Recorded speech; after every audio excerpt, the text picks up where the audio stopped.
Hey everybody, and welcome to Chapter 6. In Chapter 6, we are going to be focusing on mood disorders and suicide. Mood disorders are a group of disorders that are characterized by an extreme disturbance in emotion, with a wide range of emotions that go all the way from depression to manic elation. And what I want to introduce here is the concept of the two poles. Okay, it's almost sort of a spectrum where down here there's the very worst depression you can have, and at the other end of the spectrum is extreme mania. Want to start talking about major depressive episodes because this is the most common form of depression. It's a severe form of depression. It's characterized by feelings of worthlessness. There's interruptions in hygiene, in sleeping, in eating, and there's an inability to experience pleasure at all. In order for somebody to be diagnosed with a major depressive episode, these symptoms must persist beyond 2 weeks, and there's an absence of mania. People who experience major depressive episodes often have bouts throughout their lives, meaning they'll have a bout where they're having a major depressive episode, they'll recover for a period of time, however long or short, and then they'll have another bout, and so on. It'll become something that comes in and out of their lives throughout the life course. This can also come with things like massive weight gain or weight loss. People frequently who have major depressive episodes can't get out of bed and are engaging in social withdrawal. They don't want anything to do with anybody. So that's a major depressive episode. On the other end of the pole is mania. Okay, so this is the opposite of depression. It's extreme joy and elation, excessively so. We all experience joy and elation, and that's always a good thing. But when you experience it to the point that it's out of control, it's called mania. This is accompanied by excessive energy and feelings of euphoria. People who are manic often really enjoy their mania because it feels kind of like they're high, right? And that's the feeling of euphoria. They may avoid sleep altogether. They may make grandiose plans that are not realistic. They often have racing thoughts. Their thoughts race and they can't keep up with it. In fact, the thoughts move so quickly, they can't express them quickly enough verbally to keep up with the racing thoughts. So they engage in excessively fast speech. Their speech is characterized by mania. When somebody is in a state of mania, you can literally hear it in the way that they speak because they are going a mile a minute for hours and hours and hours and hours. There's also something called a hypomanic episode, which is less severe than full-blown mania, but it's still overly hyper. It's still more joy and elation than is what is considered normal and functional. I would call this watered-down mania, right? It's mania, but it's just not as severe. The distinction being that hypomanic episodes only last for 4 days or less. There's unipolar mood disorder. Okay, and that's what we call, again, we're getting back to that idea of two poles. There's the depressive pole and there's the manic pole. And unipolar mood disorder is when the symptoms stay at just one pole. It's either depression or it's mania. There's no bouncing back and forth. So we call it unipolar. There's only one symptom, either depression or mania. I'm going to introduce the concept of bipolar disorder, and we're going to get into this more specifically in a few minutes. But bipolar disorder is traveling back and forth between the poles. So here's depression, here's mania, and you can go back and forth. You can get stuck at one end for a period of time and flip to the other end. But it's an experience of both deeply depressive states and high manic states. Recurrence is an issue that you need to be aware of, and that is when 2 or more major depressive episodes occur. When more than 2 occur, that means you are experiencing recurrence. These must be separated by at least 2 months. And I would say that most people experience between 4 and 7 major depressive episodes in their life.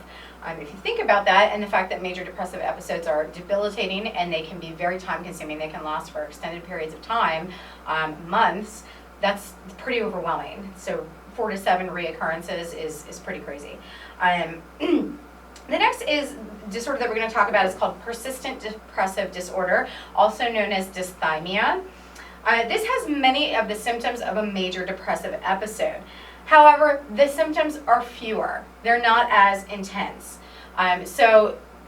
It can last for a very long time. It can last for a period of years, whereas a major depressive episode, thankfully, doesn't last for years.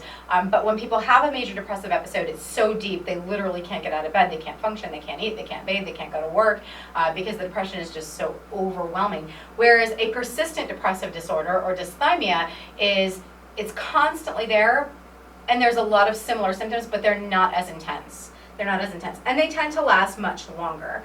In order for somebody to have this diagnosis, the symptoms must be present for 2 years or longer. And that's a long time. That's a very long time to be suffering from this. There are some people who have persistent depressive disorder, and it lasts for decades. Not one decade, but many decades. It lasts for 10, 20, 30 years, the depressive episode. Unfortunately, people who suffer from persistent depressive disorder are less responsive to treatment than are people who respond to people who suffer from a major depressive disorder. So the average run for this is typically 5 years. And if you think about that, that is an extremely long time to be depressed. Even if the depression isn't wildly severe, it's still there. And that's still a really difficult way to live.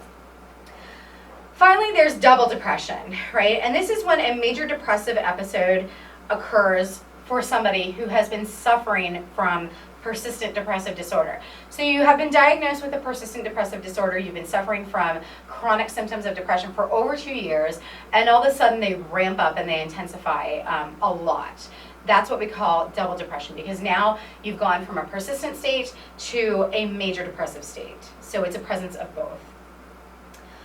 Interestingly enough, the risk of depression onset is a U-curve, okay? And let me explain that. With rates of depression being highest when we're very young and very old, right? So if you think about it on a graph, and you think about that U, you're really likely to have depression here when you're young, and as you get older and in middle age, your rates just drop. But as you get older, they start to rise again, right? So our young people and our elderly people are most at risk for depression.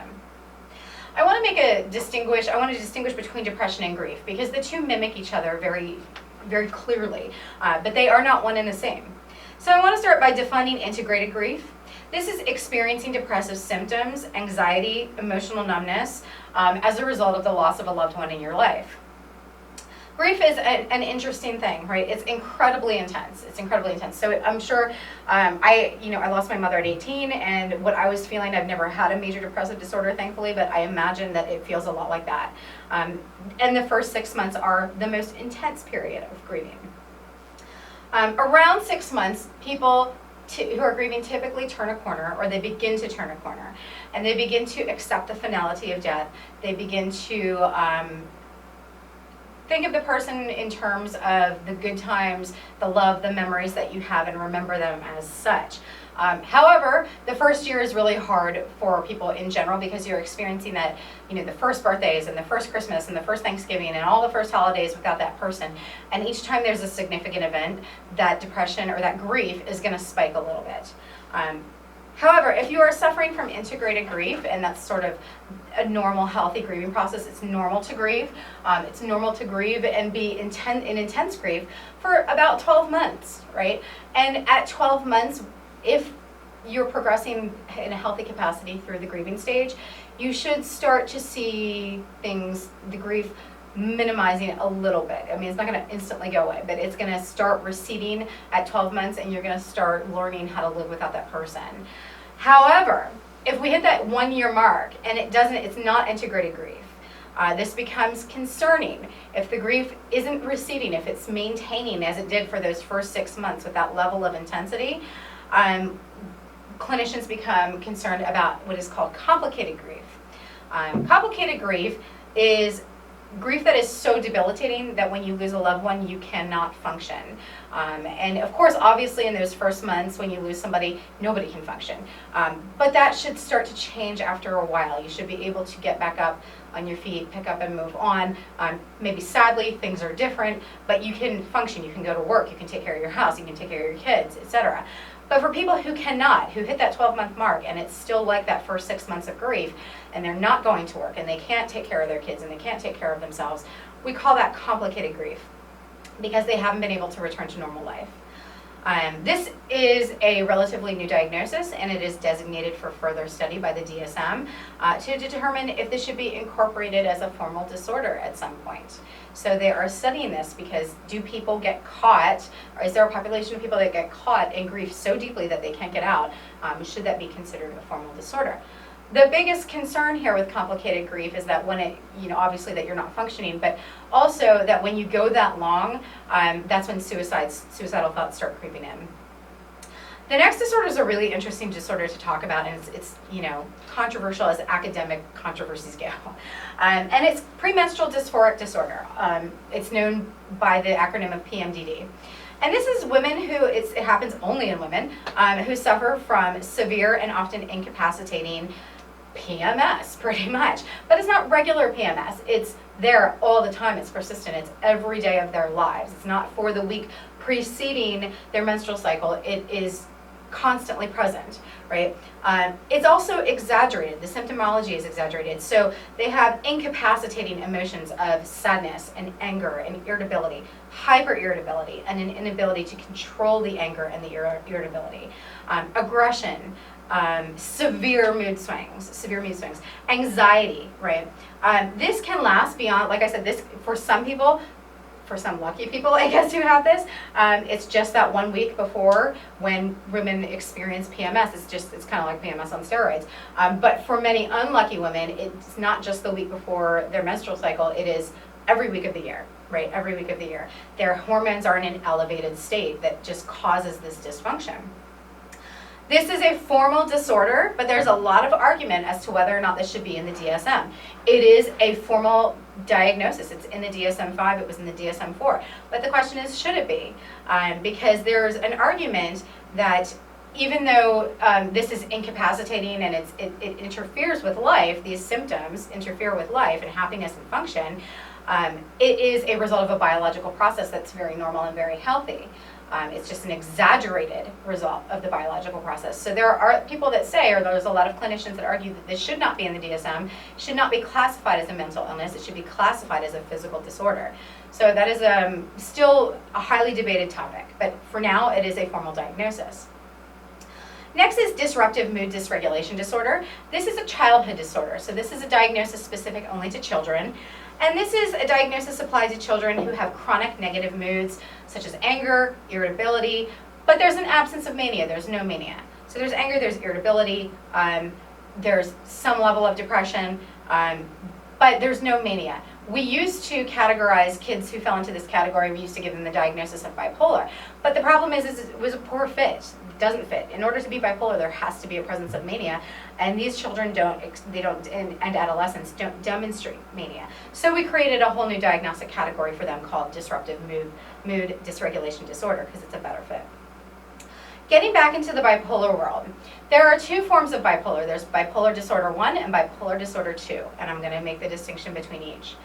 Bipolar disorder 1 is the alteration of major depressive episodes with full-blown manic episodes. Full-blown manic episodes. The age of onset is usually between 15 years old to 18 years old. So the age of onset is actually younger. Okay?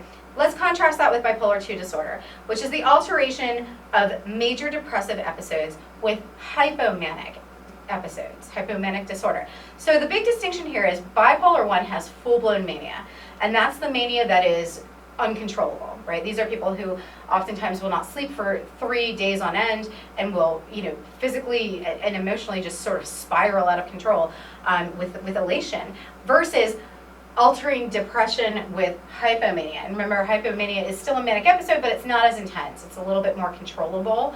And that's how we make the distinction.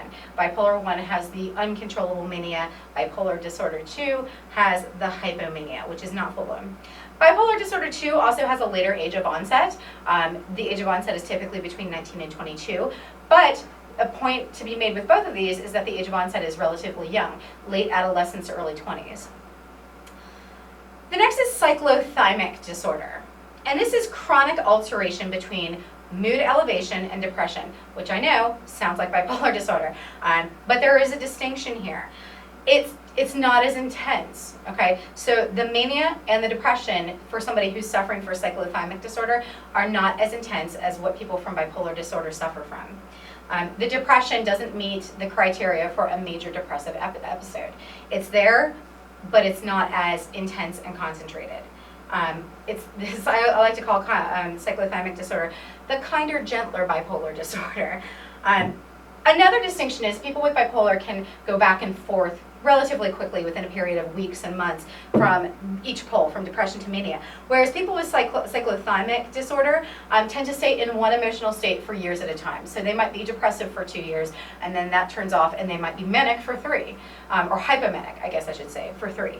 Right, so it's not like the two poles are, they're going back and forth between the two poles within a given short period of time. They stay at one pole for an extended period of time, and then they switch to the other pole for an extended period of time, and then they may switch back to the next pole. But it's years. They stay at one pole for years. These are 2 different disorders, right? Bipolar and cyclothymia. There are some clinicians who argue that it's not necessarily so much that they're different disorders as it is a spectrum, that cyclothymia falls at the low end of bipolar disorders, followed by bipolar disorder 2, which is not as intense as bipolar disorder 1, and the high end of the spectrum would be bipolar disorder 1. Once bipolar disorder appears, it is chronic. It is a lifelong illness that somebody has to manage. It will not go away. It will always be there. Interestingly enough, though, if it's not manifested by the age of 40, it is highly unlikely that it will ever develop. We don't see people over the age of 40 who have never had a diagnosis of bipolar developing a diagnosis after the age of 40. So for some reason, that is the magic number, is people hit 40, and we just don't see new people who, developing symptoms who've never had them before. Okay. Mood disorders are fundamentally the same in symptomology, which is why we don't have an entirely separate category of diagnoses for children. When children suffer from depression, it's the same symptomology as adults. Same thing with bipolar disorder, cyclothymic disorder. When they experience those disorders, the symptomology is identical. So we don't have a separate category for childhood disorders of depression because it's all the same. It's all the same. So let's talk about some of the causes of mood disorders. There is an incredibly strong genetic component with mood disorders, meaning if somebody in your family has a history of depression or bipolar or mania, you're at a greater risk. You're at a greater risk for developing the diagnostic criteria. Women are more vulnerable than men, and there tends to be a higher incidence of mood disorders among women than there are men. And interestingly enough, the genetic factors that contribute to mood disorders are the exact same genetic factors that contribute to anxiety disorders, which is why we see a lot of comorbidity between anxiety and depression. They tend to be sisters, if you will. They tend to go hand in hand. There's plenty of people that have one and not the other, but there's plenty more people who have both. And that's because they're both driven by the same genetic issue. The issue here, biochemically speaking, is that serotonin is lower among people with mood disorders. Serotonin is our brain's feel-good drug that regulates our emotions to some extent. There's other things that regulate emotion as well. But serotonin allows us to feel happiness. When it lowers, or when there's an overabundance of it, we see things like depression and mania. Serotonin also controls other brain hormones such as norepinephrine and dopamine, which have a hand in regulating mood control, not letting us get too elated, not letting us fall into depression. And if there's not enough serotonin production, then it can't adequately regulate the norepinephrine and the dopamine, and we see mania and depression manifesting. So that's the biochemical explanation of what's going on in our brains that can result in depression and mania. However, that's not the only thing that can happen. It can be straight up a chemical problem. It can be. There can be no issue, no environmental factor in your life, and you could just have a chemical imbalance and it results in depression and mania. But it's not the only way that we can, that's not the only thing that can provoke depression. Stress and trauma can act as the etiology for depression. So major life changes act as a catalyst for the onset of depression. So like losing your job, losing a loved one, going through a divorce, something that is deeply sad, can actually trigger the depression and the dysfunction in the brain chemicals. Okay. Stress can also trigger bipolar disorder. If you are predisposed, if there's a family history in particular, and you have a lot of stress in your life, in particular, good stress, which we call eustress, right? Good stress means it's the kind of stress where we're pursuing things that we want, goals, etc. But it doesn't mean that the pursuit of those goals doesn't come with stress, and it doesn't come with feelings of being overwhelmed and tired and overextended. And that's the kind of stress that we see that triggers bipolar. Is typically somebody is striving for a goal of some kind, and the eustress is just too much, and it triggers the bipolar, especially in people who already have a genetic predisposition.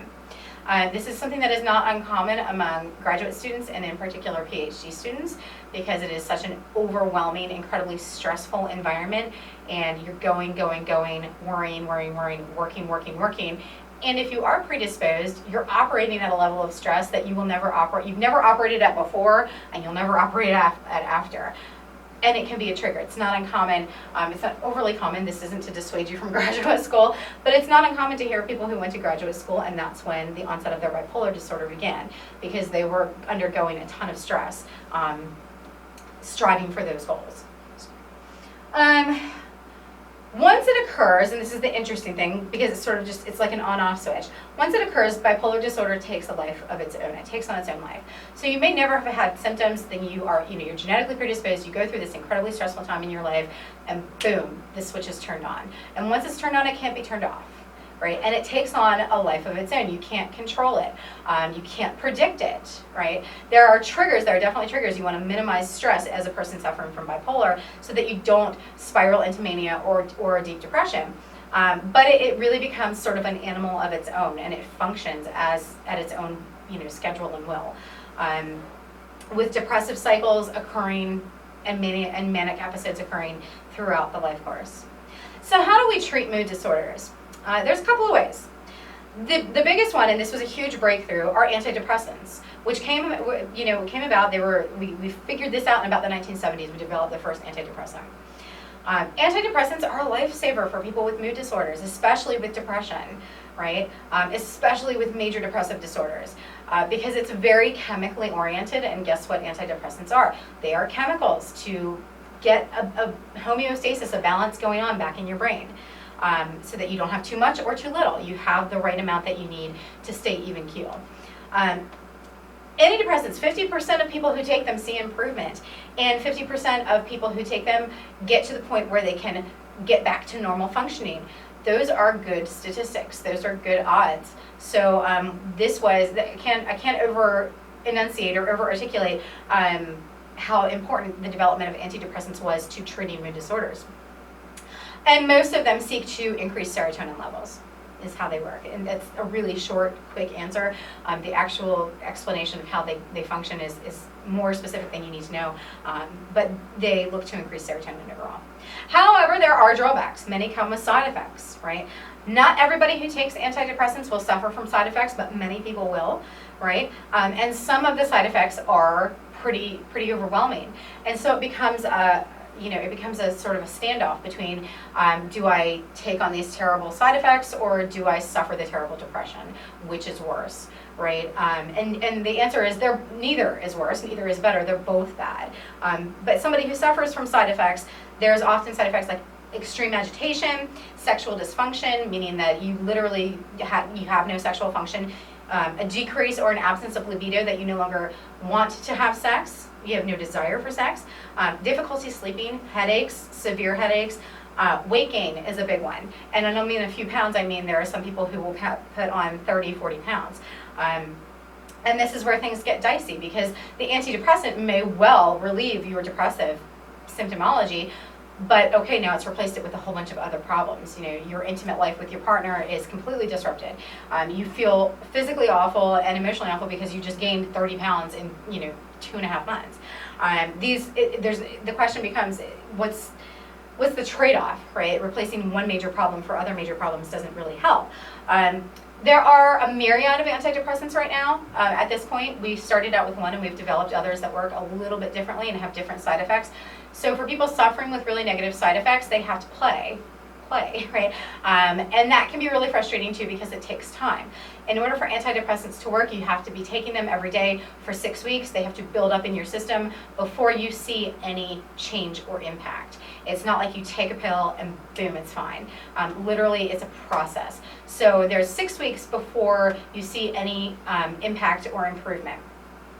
If you are somebody who takes it, and I'm taking this one and it's got terrible side effects, well, it took me 2 months to figure out that this is not going to work well for me. So now I have to start with another one, and it's going to be another 6 weeks before the antidepressant builds up in a person's system enough to see whether or not it's working and if the side effects are debilitating or if they subsume. So It is a lifesaver, it is life-changing, but it comes with its own obstacles as well. There's also lithium. Lithium is not a medication, it's actually salt, and therefore the dosage regulation is really important because we cannot have too much or too little in our systems without causing physical harm, serious physical harm. So it has to be really carefully regulated. Right. The thing about lithium that's interesting is that it treats both mania and depressive symptoms, whereas antidepressants treat solely depressive symptoms. So lithium is the drug of choice for people who suffer from bipolar or cyclothymic disorder because it treats both symptomology. However, again, this has a lot of side effects, right? Noteworthy weight gain, like not a little, a lot of weight gain is one of those, right? But it is a mood stabilizing drug that we see has a lot of success with people who have problems at both ends, at both of those poles. Bipolar treatments, like I said, frequently lithium. They often also use anticonvulsants and antipsychotics, which are medications that were not traditionally, they weren't created for the treatment of bipolar, but we find that it alleviates symptoms. It does not mean that the person suffers from psychosis because they're taking antipsychotics. It's simply something that we created for psychosis that we found inadvertently through research. Look at this, it has a minimizing effect on the symptomology of bipolar disorder, so why don't we prescribe it to them as well? But it does not mean that they have psychosis. ECT, which is electroconvulsive therapy, or convulsive therapy, introduces brain seizure by putting electric shocks directly into the brain. ECT has come a really long way. We've been using it in the field for probably since the early 1900s. And when we started using it, it was pretty draconian and barbaric. It was pretty awful, pretty terrible to watch. And the effects after were pretty awful. But we've refined it really well so that it's not as barbaric or draconian. So people who receive this treatment are anesthetized, they're given muscle relaxants, they're completely out, right? It used to be this incredibly violent, convulsive, like, freak out situation. And now it's, if you see footage of it, there's still convulsions, but they're minor. The person's under, they don't feel it. It's not as traumatic for family and so forth watching. And they don't feel any discomfort at all while they're getting ECT, right?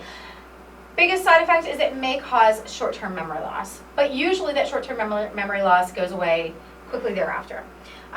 Interestingly enough, we can't explain how ECT works. We really don't know. We have theories, right? And we know that it results in an improvement. That's what we definitely know. And an improvement in symptoms of depression. What we think it does is that when we put those electrical stimulants into the brain and we stimulate the brain, we think it's sort of it presses stop. It's pressing the stop button. And it presses the stop button and then we restart. Right? We clear the slate a little bit and we restart, and it alleviates symptoms for a period of time. Frequently, people who use ECT or need ECT will have to do it more than once over periods of time. Some will do it in once or twice and be done, right? But sometimes we just need to press that stop button, reset, and start over, and we see an alleviation of symptoms. There's also the theory that it blocks stress hormones in the brain, and therefore there's less of a trigger for depression. Also, really big with depression and bipolar disorders are psychological treatments, right? Good old-fashioned psychotherapy is really important to our emotional and mental health for people who are suffering from mania and from depression. Sitting down and just talking to a therapist, asking for coping skills, and even if you're not asking for coping skills, just simply talking about what's going on, what you're feeling, what you're experiencing, helps to relieve some of the stress and alleviate some of the symptomology. Finally, suicide is strongly related to depression and bipolar disorder for obvious reasons. People's moods just get so low and so depressive that it becomes an attractive thought to not suffer from those feelings anymore. There are people who, with these disorders who think a lot about suicide, which is what we call suicidal ideation, is when you think about it a lot. It becomes incredibly disconcerting when you go beyond suicidal ideation into a suicidal plan, which is where you literally start thinking about how would I do this, when would I do this, what are the logistics of this problem. That's a really serious red flag. very serious red flag. And obviously, suicide is a huge social problem, right? I believe it is the 11th leading cause of death in the United States, which is pretty amazing if you think about that, because it's us killing ourselves. It's not cancer, it's not an illness, it's not a car accident, it's making a choice to end your own life. So it's a very serious problem. If you have more questions about suicide, take my sociology class because we do a whole unit on it. Okay.